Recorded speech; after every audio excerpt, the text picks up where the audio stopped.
Hello guys, welcome to this video. In this video I will show you how to play Pokemon TCG Pocket on your PC. Many people doesn't know how to play it or how to download it.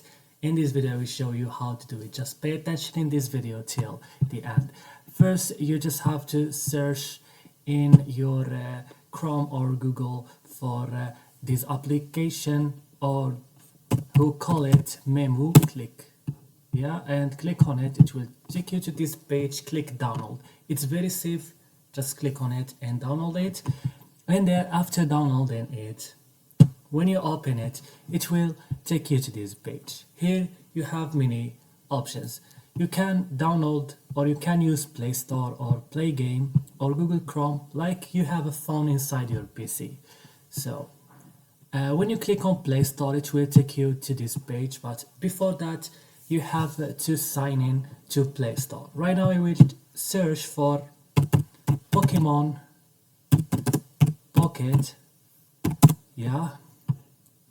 and this is the game. I will click on it like this and click install. So as you see, it's installing right now.